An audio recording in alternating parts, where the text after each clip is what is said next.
In a world where strength decides everything, where monsters walk among men, where the strongest fighters gather to prove their dominance, and this is where the story of Baki Hanma continues.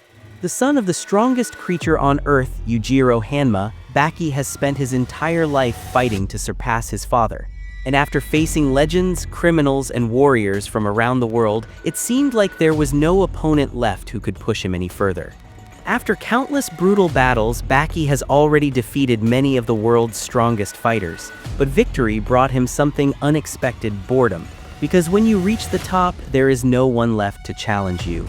But somewhere in Japan, a group of scientists begins working on something unbelievable. Using ancient DNA extracted from fossils, they attempt to bring back one of history's greatest warriors. A man whose name alone echoes through centuries of battle, the legendary samurai Miyamoto Musashi. A swordsman who once cut down countless warriors during Japan's bloodiest era, now revived in the modern world. And when the ultimate samurai returns, the world's strongest fighters will gather once again. Because this time, the battlefield isn't the past, it's now. And the question is simple: what happens when a warrior from the Age of Swords faces the monsters of the modern world? Let's find out. The story begins with Baki standing at the top of a long staircase, staring down. In his mind, he thinks calmly, running up isn't rare, isn't interesting, isn't anything at all. I'll run down, all the way to the bottom. And the moment he says that, he takes one massive step forward and launches himself down the stairs at insane speed. But even in a moment like this, he yawns, as if none of this excites him. As he descends like a predator, he thinks to himself, I didn't think this would be this boring.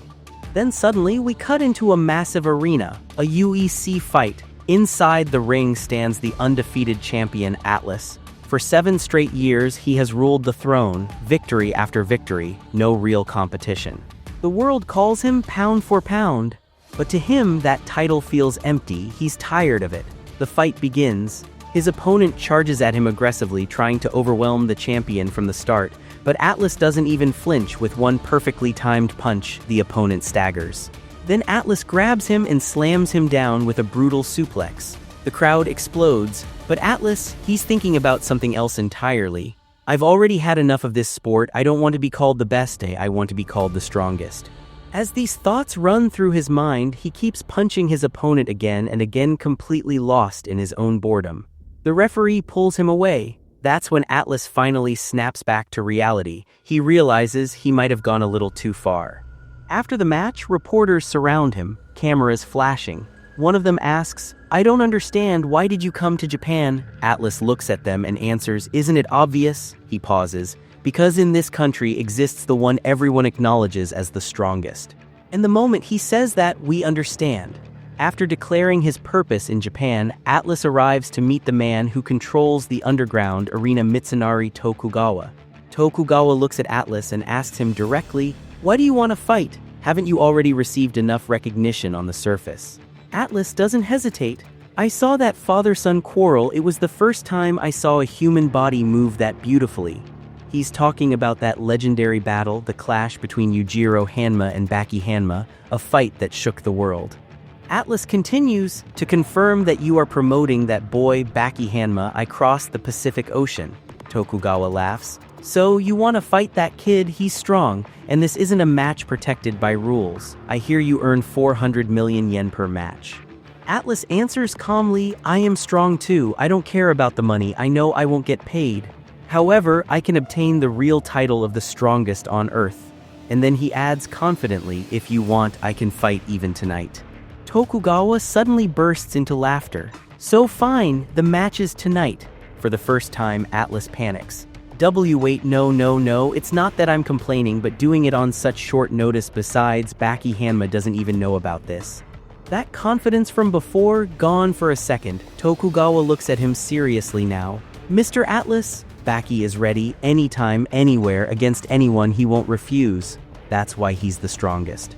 We now see Atlas standing inside the underground arena. Atlas swallows nervously. In his mind, he thinks, soon he will appear from beyond that door, the one known as the strongest. And then the crowd suddenly erupts. He's here. And walking calmly without any flashy entrance is Baki Hanma. Atlas freezes. This kid is Baki Hanma. He recognizes the face from the video he watched the father-son fight, but seeing him in person, he's shocked. He's small, barely half of my size. Atlas is a heavyweight monster. Baki looks almost light, compact, even harmless. At first glance, he even looks delicate, but then Baki walks closer, and Atlas sees it. Countless old scars carved into Baki's body, not random wounds, histories, battles, proof of survival. At this young age, a seasoned warrior, each scar tells a story, each mark screams experience. But then Atlas looks up into Baki's eyes, and for a split second he sees something else. A monster. His heart skips. What did I just see? In this boy who looks like a girl at first glance. Baki glances at him casually, and again, Atlas sees it. That presence, that terrifying existence behind the calm face. His body trembles slightly, but then the crowd begins cheering loudly for Atlas. His name echoes through the arena. And that noise pulls him back. Why am I nervous? Am I such an unreliable existence? I'm a heavyweight. This kid weighs half of me, he reassures himself. Not even Manny Pacquiao, who fought across 10 different weight classes, would challenge a true heavyweight. The weight gap is a barrier, even legends and myths cannot surpass it. He stares at Baki. What kind of magic will this kid use? The match begins, and Baki looks bored, completely uninterested. Atlas explodes forward with a point-blank high kick. Fast, brutal, but Baki effortlessly dodges. Atlas throws a punch, dodged again. Before he can react, Baki grabs him by the hair, just casually. Atlas feels it, the grip, the strength. This isn't human strength. Even with his 130-kilogram grip power, he feels powerless. Then suddenly, Baki shakes him violently. So violently that Atlas feels his brain slam repeatedly against the inside of his skull. His vision blurs, his body shuts down. And just like that, it's over. Baki wins, no struggle, no climax, just dominance. Lying there defeated, Atlas understands something. Baki isn't cruel, he isn't arrogant, he's kind. Because during the entire fight, Baki was holding back a yawn, out of concern for someone as weak as him. In the next scene, the atmosphere completely changes. We see Tokugawa walking beside Japan's Prime Minister. They are inside a massive facility known as Skytree. A scientist named Hitoshi greets them politely at the entrance. But the Prime Minister looks uneasy. Tokugawa called him here personally, yet he hasn't explained anything. They step into an elevator. They descend deep underground 366 meters below the surface. When the doors finally open, they enter a hidden research base. Waiting for them is another scientist, Dr. John, the man leading this mysterious project. Tokugawa cheerfully hugs Dr. John as like an old friend, but the Prime Minister, he looks around in shock. Secret laboratories. He panics. Tokugawa, explain this immediately. Tokugawa smiles calmly and gestures forward. There, inside a massive glass container, is a giant human-shaped cocoon, almost like a preserved ancient body. Tokugawa speaks proudly. I am creating a human being, someone you know from far Kumamoto. His name is Miyamoto Musashi. The Prime Minister freezes. Musashi, the legendary swordsman. Tokugawa continues explaining as if discussing a simple hobby project. This is a project to awaken him. Our team has successfully extracted the fossilized spinal cord along with the blood vessels. Furthermore, we managed to extract the remaining red blood cells inside them, in other words, hemoglobin protein. He says it so casually, like reviving a 400-year-old warrior is normal science. The Prime Minister completely loses his composure. Nonsense! Stop this immediately. Creating a human clone is internationally recognized as a crisis-level violation. This is madness.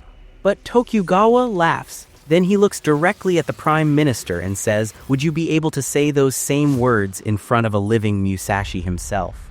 Then we learn about the past story.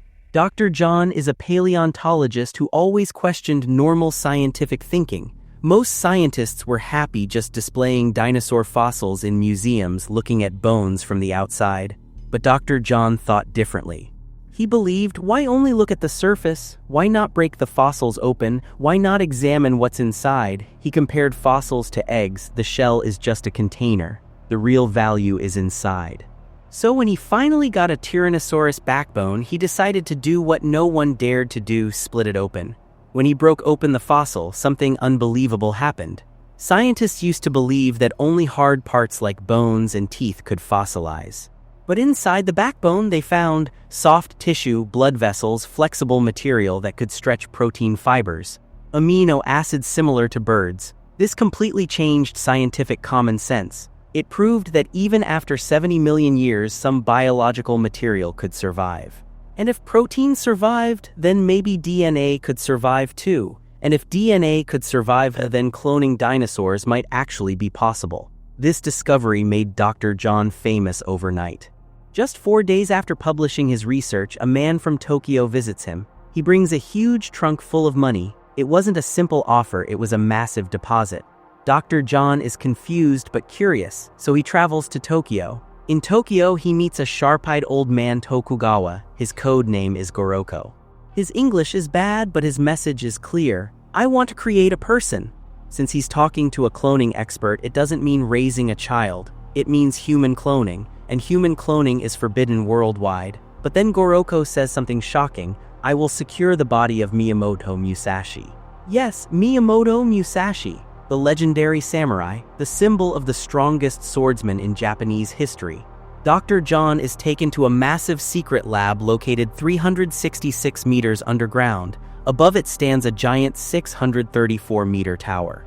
That number 634 represents musashi in Japanese number wordplay. The spiral design of the tower symbolizes DNA, but Dr. John doesn't care about symbolism. He only cares about one thing, reviving the strongest warrior in history.